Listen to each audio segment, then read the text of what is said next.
Naquele tempo, Jesus desceu da montanha com os discípulos e parou no lugar plano. Ali estavam muitos dos seus discípulos e grande multidão de gente de toda a Judéia e de Jerusalém, do litoral de Tiro e Sidônia. E, levantando os olhos para os seus discípulos, disse: Felizes são vocês, os pobres, porque o reino de Deus é de vocês. Felizes são vocês que agora têm fome, porque terão fartura. Felizes são vocês que agora choram, porque vão sorrir. Felizes são vocês quando os odiarem e rejeitarem, insultarem e disserem que são maus por serem seguidores do Filho do Homem. Fiquem felizes e muito alegres quando isto acontecer, porque a grande recompensa os espera nos céus. Os antepassados destas pessoas fizeram isto mesmo aos profetas.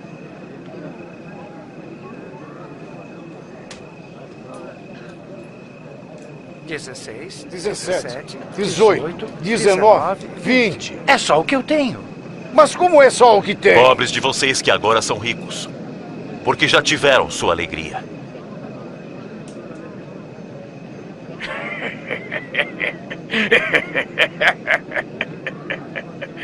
Ele não quer ser rico, deve estar louco. Ai de vocês que agora estão rindo, porque vão chorar e lamentar. Ai de vocês quando todos os elogiarem, porque os antepassados deles também elogiaram os falsos profetas. Uma boa noite a todos. Boa noite. Nós iremos celebrar o próximo domingo, o 6º domingo do tempo comum. E como, de costume sempre, nos acompanha o Evangelho de Lucas, no capítulo 6, os versículos 17, de 20 a 26. É uma passagem conhecida, todos certamente já devem ter escutado esta passagem do Evangelho de Lucas, que é o Evangelho das Bem-aventuranças. E, diferente dos outros evangelhos, Lucas acrescenta os ais. Nos outros evangelhos nós temos apenas bem-aventurados, felizes sois vós, felizes sois vós, felizes sois vós, e pronto. Mas Lucas, após o momento das bem-aventuranças, coloca os ais, e começa os ais, né? Ai de vós que agora estáis, ai de vós. Por isso, difere dos outros dois evangelhos. O contexto é a escolha dos 12. Jesus, naqueles dias, veja lá o versículo 12, naqueles dias ele foi à montanha para orar e passou a noite inteira em oração a Deus. Depois, quando amanheceu, chamou os discípulos e dentre eles escolheu 12, aos quais deu o nome de apóstolos: Simão, a quem pôs o nome de Pedro, seu irmão André, Tiago, João, Filipe, Bartolomeu, Mateus, Tomé, Tiago, filho de Alfeu, Simão, chamado Zelota, Judas, filho de Tiago, e Judas Iscariote, que se tornou o traidor. Então Jesus está na montanha, ele subiu a montanha para rezar, e lá depois, dentre os muitos discípulos que estavam com ele escolheu 12, chamou de apóstolos, e depois impôs o nome, aqui Lucas coloca o nome de cada um: Pedro, Tiago, Bartolomeu, Mateus, e vai colocando todos os nomes. Depois deste acontecimento, Jesus desce. Veja que ele está lá em cima da montanha junto com os discípulos. Jesus desce até um lugar plano, chega numa planície, por isso num lugar plano. E aqui ele, olhando para os seus discípulos, faz este anúncio. Por isso nós nos colocamos dentro desta cena, imaginando como que acontece esta cena. Eu não sei se esta passagem lembra vocês de alguma outra passagem que já temos escutado. Não? Qual é? Era o programa de Jesus. Na sinagoga, lembra? Jesus estava na sinagoga e ele disse, qual era o primeiro item do seu programa? O Espírito do Senhor me enviou para quê? Para anunciar a boa nova aos pobres. E o que acontece aqui nesta passagem do Evangelho? Jesus que anuncia a boa nova aos pobres. Ele já tinha anunciado diversas vezes a boa nova aos pobres, mas agora ele faz, na verdade, um solene anúncio dos destinatários desta boa nova. Primeiro, ele tinha dito que o primeiro ponto da sua missão era anunciar a boa nova para os pobres, e que os pobres eram os destinatários deste anúncio. E agora Jesus aqui faz um solene anúncio para os destinatários desta boa nova, os pobres. Felizes sois vós, felizes vós, os pobres, porque vosso é o reino de Deus. Por isso aqui Jesus dá a boa nova aos pobres, ou seja, anuncia o reino. E que coisa é o reino? Vocês já passaram? Já passaram. Vocês já pararam para pensar na realidade do reino? O que é o reino de Deus, afinal? O que pedimos quando dizemos, venha a nós o vosso reino? O que é o reino? Que coisa é o reino que vocês querem ir participar? Vocês estão indo para uma coisa que vocês não sabem. Vocês já pararam para pensar? Que coisa é o reino? Perguntar o que é o reino seria perguntar para você, o que é o céu? Onde está o céu? O reino é a vida de Deus. É Deus mesmo. O céu é a vida de Deus. Por isso que dizemos, venha a nós o vosso reino. E todos aqueles que participam do céu, participam da plenitude, da perfeição da vida de Deus, mergulhados, inseridos na vida de Deus. Isto é o reino. Portanto, se o reino é a vida de Deus, o reino é justiça e fidelidade. O reino é amor e paz, porque Deus é tudo isso.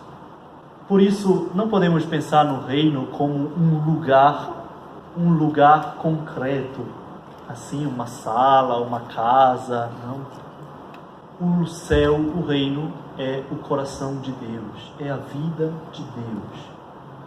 Por isso, o que o Senhor quer nos fazer, o que o Senhor veio fazer, nos fazer participar de uma realidade. Quando se fala, por exemplo, do Jardim do Éden, dizendo que o homem estava inserido neste jardim, não quer necessariamente dizer que era um jardim de verdade e que a gente tem que procurar na terra um jardim, um lugar onde a gente possa dizer, olha, aqui era o Éden.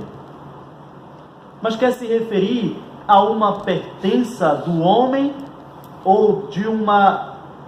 É como se o homem estivesse mergulhado dentro, inserido na vida de Deus, de uma vida que o pecado tirou fora o homem desta realidade e que Cristo nos faz participar novamente. Por isso, aqui a boa nova é destinada aos pobres, a boa nova do reino de Deus, que é justiça e fidelidade, o reino que está ao lado dos pobres. E é como se fosse uma moeda. De um lado, a bem-aventurança, a felicidade aos pobres, e na outra face da moeda, aquilo que nós vamos ver, os ais, né? Como quase que na verdade, uma lamentação, né? Mais do que qualquer outra coisa, uma lamentação.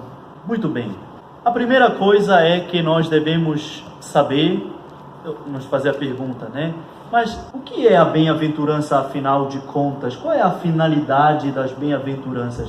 A bem-aventurança não está presente somente aqui neste evangelho, mas está presente também nos outros evangelhos. É uma forma de escrever, não é apenas só uma conclamação. Jesus pegou, falou assim, ele achou por bem falar assim, mas é um modo de falar, é um modo de anúncio. Lembra que nós dissemos que tem o gênero literário do Evangelho, o gênero literário cartas, gênero literário apocalíptico, gênero literário sapiencial e toda coisa assim? Tem um gênero literário chamado gênero literário bem-aventuranças, das bem-aventuranças.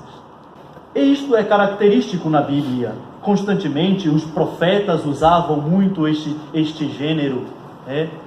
Para quê?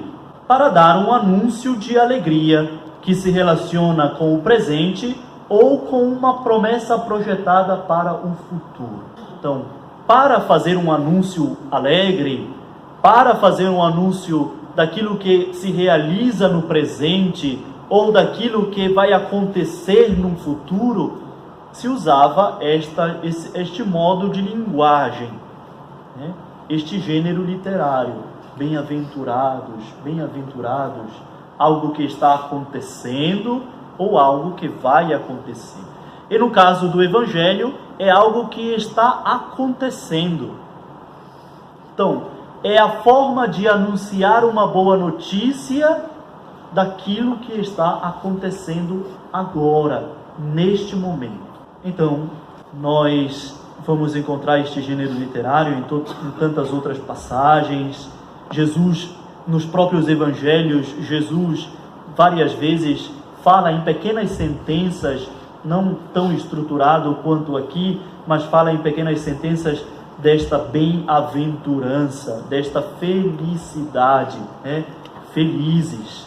Outra coisa é que este gênero literário que proclama a felicidade iminente que está acontecendo, ou uma felicidade que está sendo projetada no futuro que vai se realizar, ela é feita com a autoridade e a força de Deus, que age na história para efetuar a sua justiça. É bom que a gente compreenda o que é de fato esta bem-aventurança, estas bem-aventuranças. Porque senão a gente pode pensar ou cair num erro de que Jesus está exaltando a situação, às vezes calamitosa, daqueles que estão vivendo de modo quase desumano. É quase como se Jesus estivesse dizendo a si mesmo: olha, é isso mesmo, se conforme. Felizes sois vós pobres, por isso fiquem felizes. Felizes sois vós os injustiçados, é assim mesmo, bora para frente. É assim. Não, Jesus não está dizendo isso. Quem são os destinatários? Os destinatários deste anúncio, ou desta promessa salvífica aqui no Evangelho de São Lucas, são os pobres. E aqui, Lucas, que era médico, é bom lembrar, porque aqui nós não podemos perder o viés da coisa, não? Ele lidava com as situações concretas da vida. Então Lucas não está falando de um pobre de espírito, como os outros acrescentam. Felizes vós, os pobres. Quem são esses pobres? Os pobres. Pobres de verdade. Porque às vezes nós podemos romantizar o Evangelho, não? Para que a gente tente burlar, aquilo que o Evangelho está nos pedindo. A gente às vezes tenta romantizar o Evangelho, dizendo: ah, não, é pobre de espírito, olha, eu sou pobre de espírito, não. Tá vendo, aquele deputado que roubou tudo, tem milhões, mas ele, coitado, é pobre de espírito. Mas, para dizer, ele está falando dos pobres. E já sabemos que no Evangelho de Lucas, o pobre é um tema muito caro para o evangelista. E o evangelista está falando de pobre, pobre, pobre. Uma pessoa e uma pessoa e uma realidade concretas. Por isso, até mesmo nas breves sentenças que seguem depois das bem-aventuranças, trata-se de categorias e situações concretas, reais. Os pobres, os famintos, os aflitos, os perseguidos. Todos estes são os pobres. Então ele começa: felizes vós os pobres, porque vosso é o reino de Deus. Depois começa: felizes vós que agora tendes fome, felizes vós que agora chorais, felizes vós que sois perseguidos. Então estas realidades concretas, elas são a realidade do pobre, a pessoa do pobre. Isto é, as pessoas que estão embaixo, que dependem dos outros. Tem um termo bíblico que é utilizado para o pobre, na língua de Jesus, que se chama Anawim. São os pobres. Este termo é um termo usado para os pobres, não no sentido espiritual ou de qualquer outra coisa, mas os pobres mesmos, aqueles que estão embaixo, não? Na base. São os submissos, são os que são privados da segurança material e social. Estes são os pobres.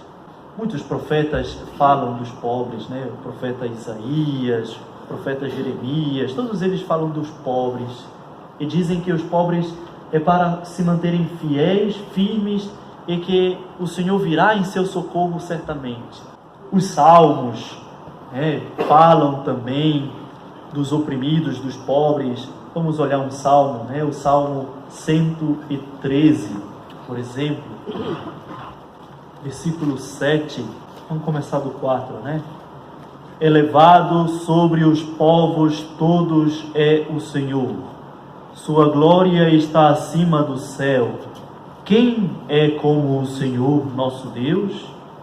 Ele se eleva para sentar-se e se abaixa para olhar pelo céu e pela terra. Ele ergue o fraco da poeira e tira o indigente do lixo. Faze-o sentar-se com os nobres, ao lado dos nobres do seu povo.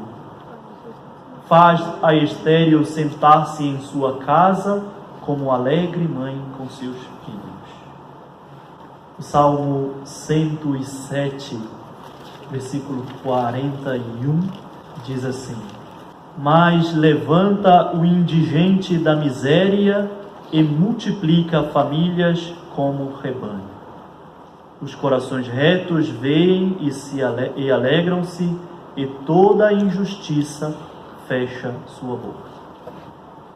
Então, vimos que este modo de anunciar algo que está acontecendo, esta boa notícia, esse solene anúncio desta palavra que está se concretizando, já vimos lá naquela leitura onde Jesus estava na sinagoga de Nazaré.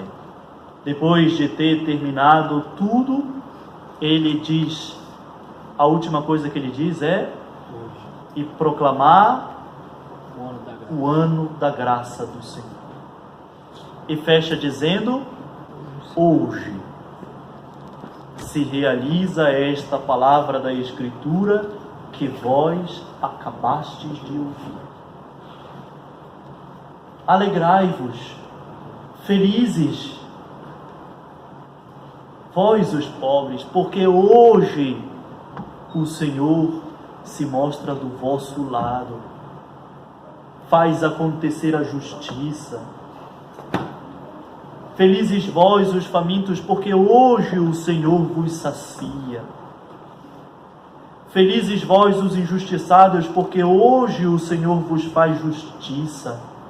A esperança que carregavais dentro não foi iludida.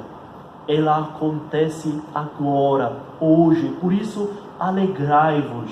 Por isso, felizes sois. Porque está acontecendo.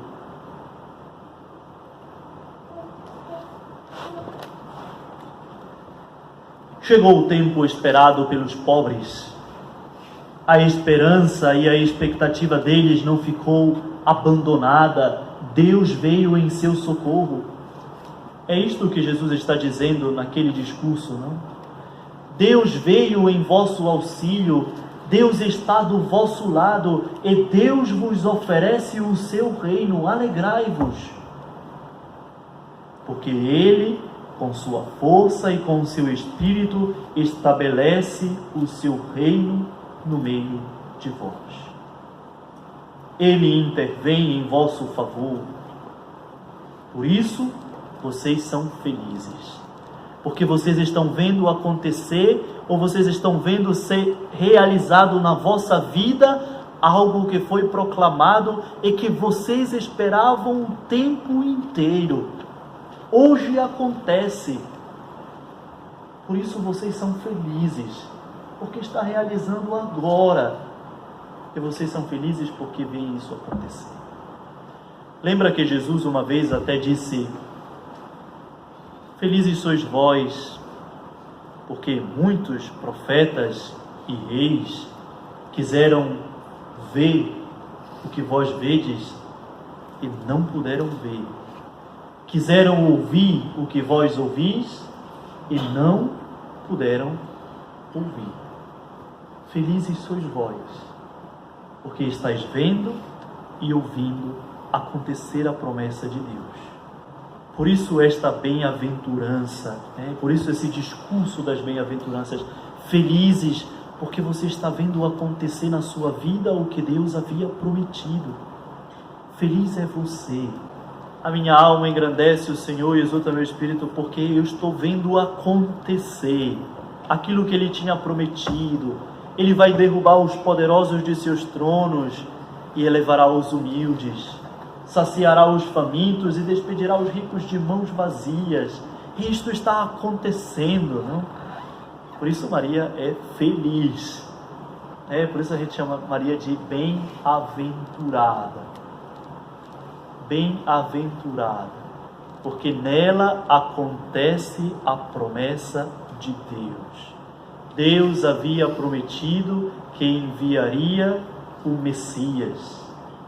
E no ventre de Maria, este Messias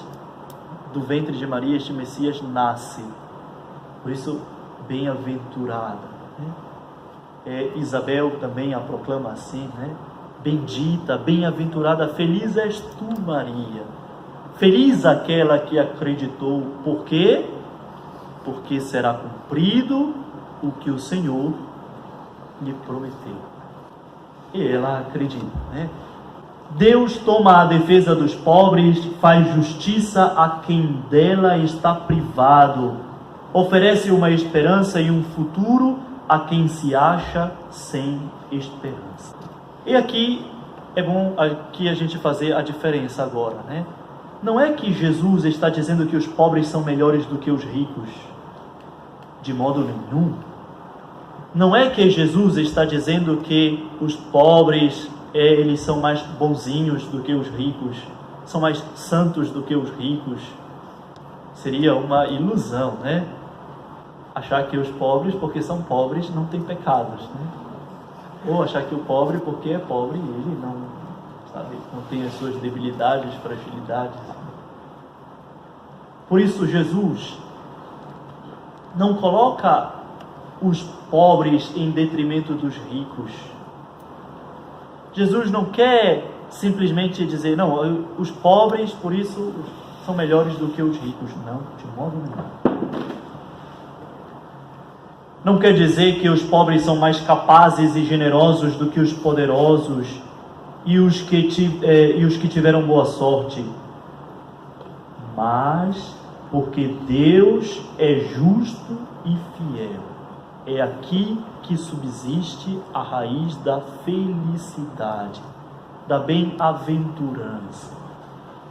Feliz porque Deus é justo e fiel, e Ele vai agir com justiça e fidelidade, e não vos abandonará nesta situação de opressão, de esquecimento.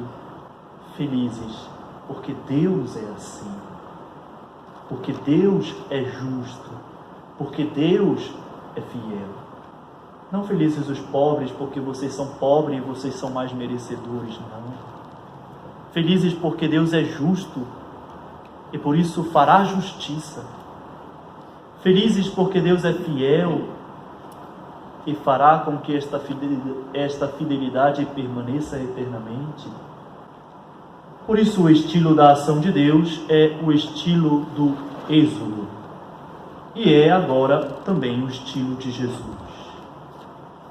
que vai comer com os pecadores, que vai atrás dos pecadores, que sabe que eles são os mais necessitados, porque são os doentes que precisam de médico, que acolhe as crianças, as mulheres, o povo, porque estes são excluídos. Uma outra coisa que é bom deixarmos claro, termos bastante claro, é que Jesus não está abençoando nem consagrando a situação dos pobres, como já dissemos. Não é que Jesus está dizendo, sabe, tu está assim, desse jeito, infelizmente, é assim mesmo, até o fim da vida. Porque, às vezes nós podemos até ter estas atitudes. Às vezes já ouvi tantas vezes alguém dizer assim mesmo, numa situação de injustiça, né? Ah, não sei o quê, não, mas é assim mesmo, deixa, está nas mãos de Deus. Tudo bem, até aí ainda podemos levar a dizer, de fato, tudo está nas mãos de Deus, Deus fará justiça.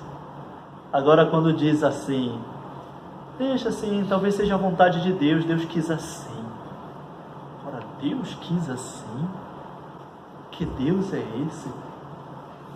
Que ama a injustiça e estabelece a injustiça? Não pode ser Deus. Aqui eu lembro também uma outra realidade que nós normalmente dizemos. É quando de alguém é tirada a vida, injustamente. Porque toda forma de violência toda violência é sempre injustiça. Não importa a quem seja, pode ser a pior pessoa do mundo, mas toda violência em si é injusta.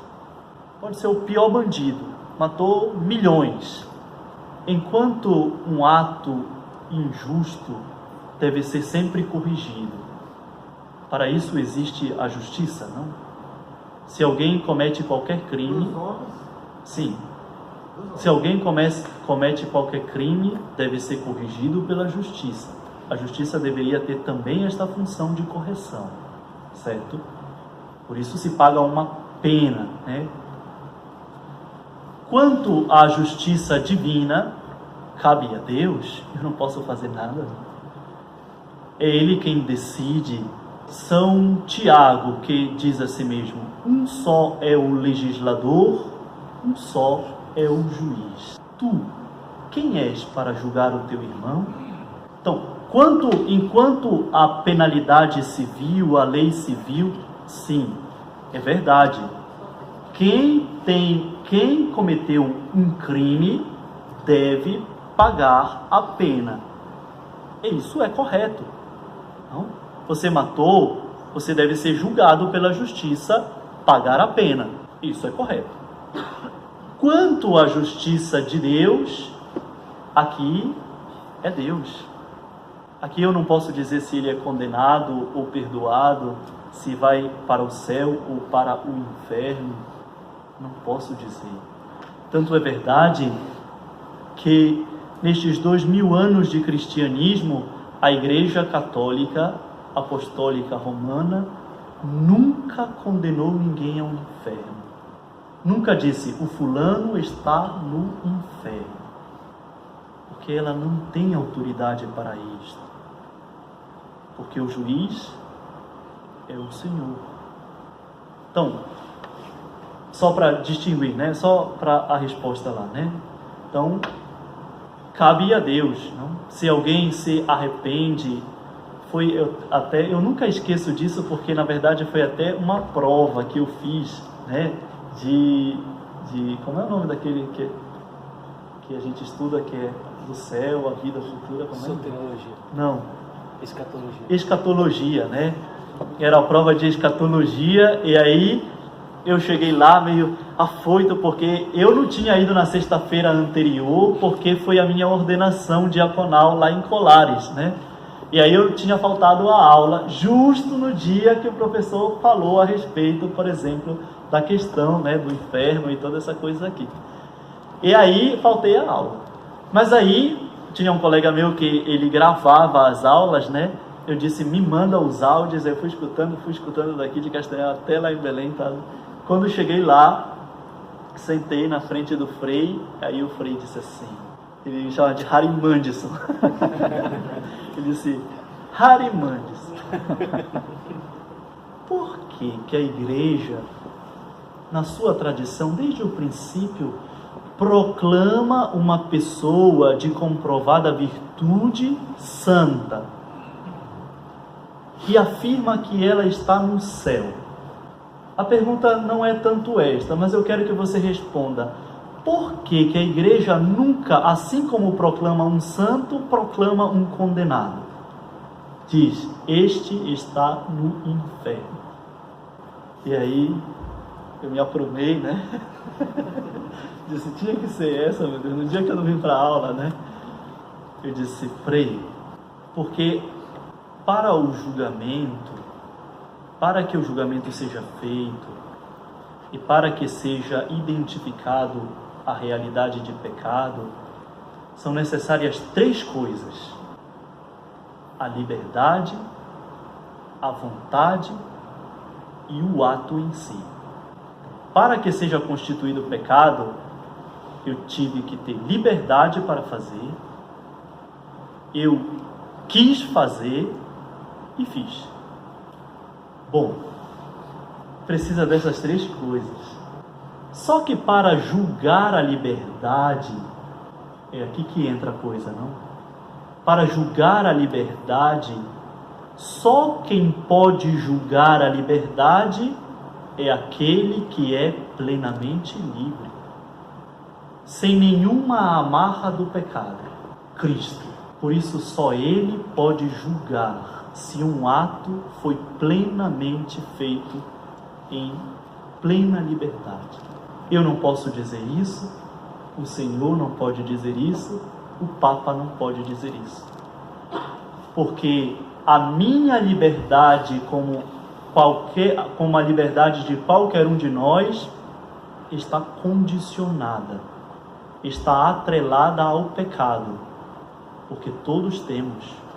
Ninguém é plenamente livre como Jesus é livre. O pecado pesa em nós. Embora as nossas escolhas sejam feitas na liberdade, mas não é na liberdade plena como na de Cristo. Ao dado do pecado que pesará sempre. Por isso, só julga com justiça a liberdade quem goza de plena liberdade. E aí ele disse, bom, tá bom. Por isso, é Cristo quem julga, não podemos dizer se alguém que se converteu e teve uma vida errada, se ela se converteu agora, se ela se converteu de verdade, se não, se agora não sei o que, se foi perdoada ou não. Porque não temos a capacidade de perscrutar o coração da pessoa para ver a sua liberdade se realmente... Só Cristo pode fazer isso, porque só Cristo pode olhar realmente dentro, né, do coração do homem. Vamos lá. Por isso Jesus não está abençoando a situação do pobre.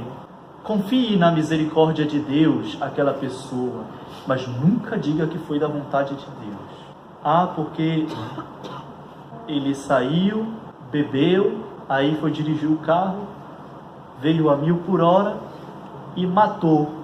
E se tacou-lhe numa carreta. Pronto, né? Aí para consolar o nosso coração, a gente diz assim mesmo, não, foi da vontade de Deus. Não, Senhor. Se tem uma coisa que eu tenho certeza, é que não foi da vontade de Deus. A vida humana é sempre feita de escolhas. E Deus sempre respeitará nossas escolhas. E não quer dizer que quando nós escolhemos o mal, que isto seja da vontade de Deus. Às vezes a gente diz essas coisas, né? Mas não diga essas coisas. Não foi da vontade de Deus. Não foi uma tragédia, né? Aconteceu, só um minutinho. Foi uma tragédia, aconteceu, foi uma fatalidade, estava bêbado, tudo mais, não sei o quê. A gente pode rezar por ele, pode confiar na misericórdia. Claro, mas não podemos dizer que foi Deus que matou ele, né? Por isso Deus não é injusto, por isso Jesus não está consagrando aqui os pobres, porque senão ele estaria consagrando a injustiça, né, e tudo mais. E tampouco Jesus promete aos pobres que vai torná-los ricos. Isso Jesus também não está fazendo. Então, Jesus não diz, olha, felizes sois vós os pobres, porque agora vai. Vocês vão ter dinheiro, vocês vão ser ricos, agora vocês pensam que vocês vão ficar por baixo? Não. Por quê? Porque Jesus estabeleceria uma outra multidão de pobres e estabeleceria uma outra multidão de injustiça.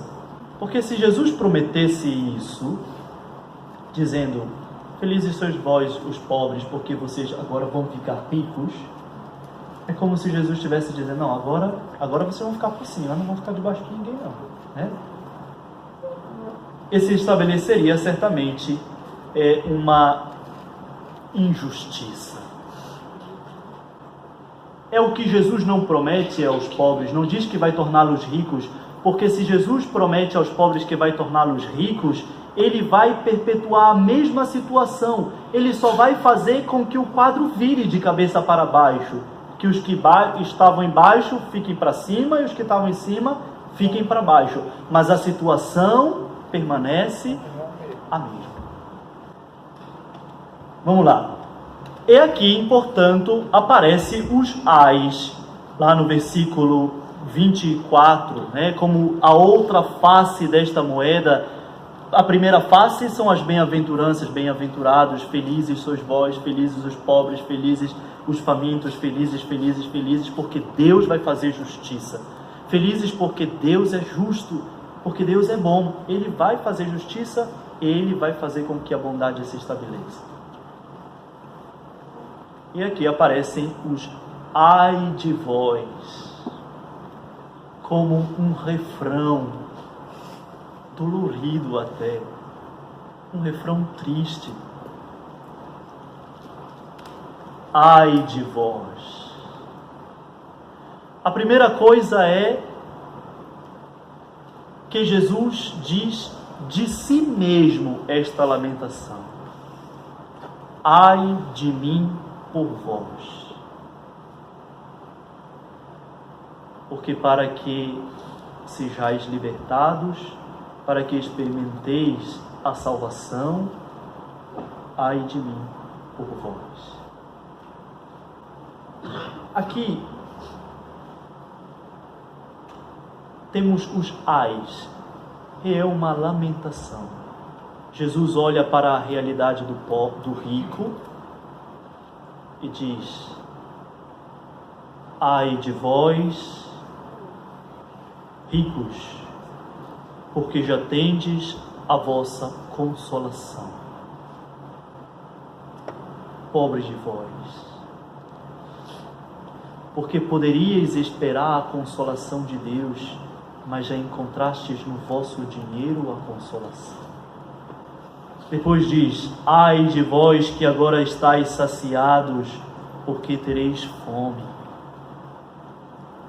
Poderíeis experimentar a saciedade que Deus vos dá, mas vos confiais nos vossos bens para a vossa saciedade, e já estáis saciados. Coitado de vós. Ai de vós, quando todos vos bendizem, pois do mesmo modo vossos pais tratavam os falsos profetas. Coitados. Eles tratavam assim os falsos profetas para ganhar prestígio na frente deles. Mas eles no fundo sabiam que eram falsos profetas. só engrandeciam, mas no fim estavam nem aí para vocês.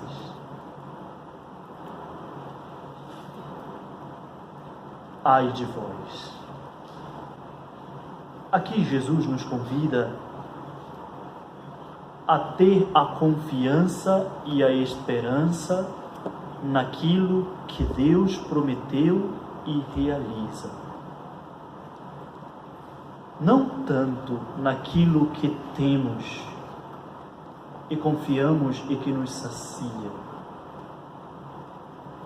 mas na promessa de Deus que se realiza. No final, os pobres e os famintos são os ricos.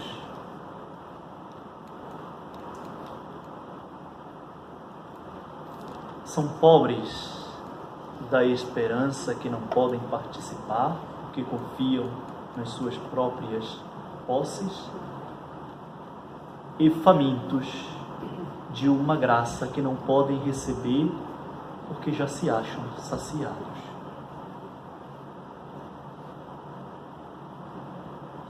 Pensam que bastam a si mesmos e não podem receber nada de Deus, porque eu me basto a mim mesmo.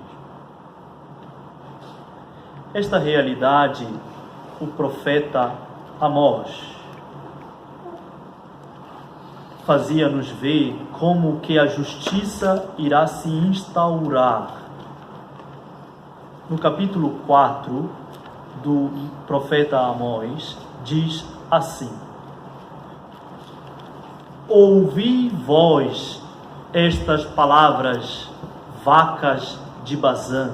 Ele está falando para as mulheres da Samaria, tá?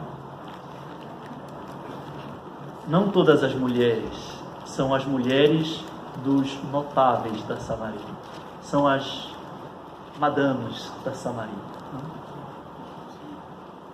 Ouvi esta palavra, vacas de Bazã, que estais sobre o monte da Samaria, que oprimis os fracos e esmagais os indigentes, e dizeis aos vossos maridos: trazei-nos o que beber. O Senhor Deus jurou por sua santidade: sim, eis que virão dias sobre vós, em que vos carregarão com ganchos, e o que sobrar de vós com arpões. E saireis pelas brechas que cada uma tem diante de si, e sereis empurradas em direção ao Hermon, oráculo do Senhor.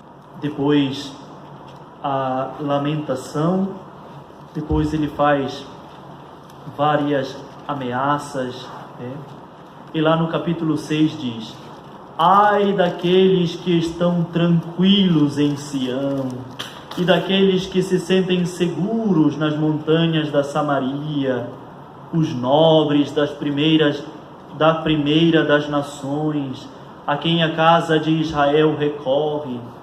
Passai em Canale e vede, e lá ide a Emate, a grande, depois descei a Gate dos filisteus. Serão eles melhores do que estes reinos? Amós é um dos profetas que mais fala contra as injustiças que acontecem com o povo. Ele é contundente, por isso Amós era um dos profetas mais odiados, tá? Um dos profetas mais odiados. Porque ele fala, ele diz, ele não tem meias medidas, ele fala mesmo o que o Senhor mandou dizer. Por isso que um profeta, a característica do profeta é que ele é odiado.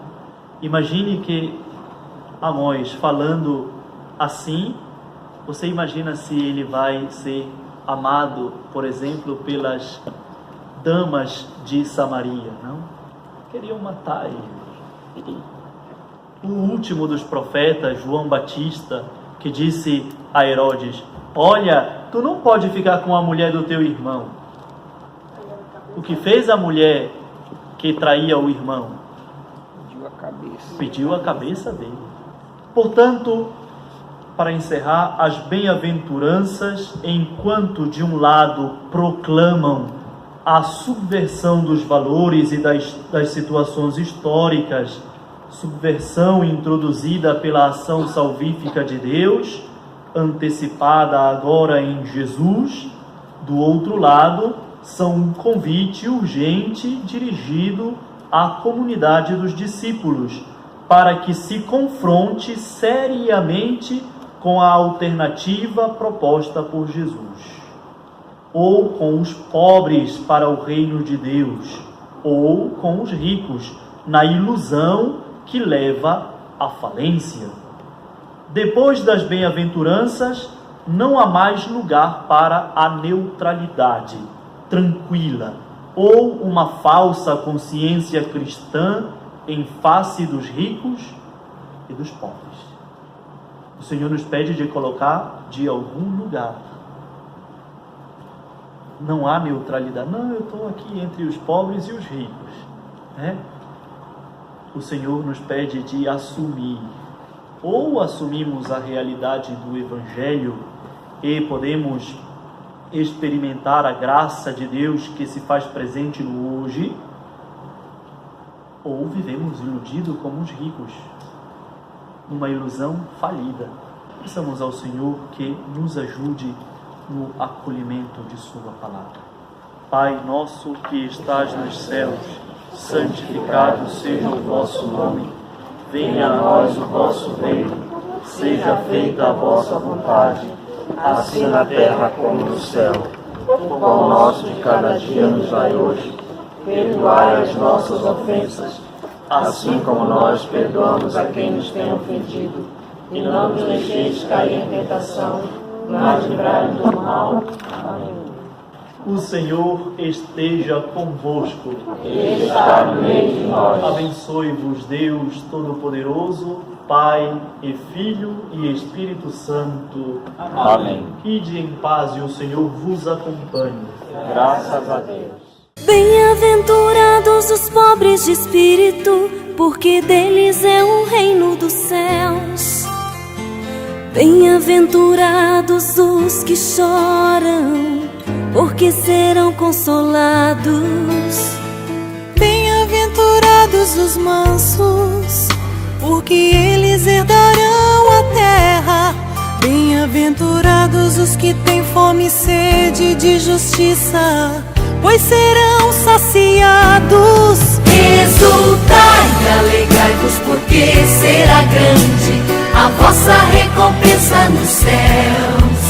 Pois assim perseguiram os profetas que existiram antes de vós. Exultai e alegrai-vos, porque será grande a vossa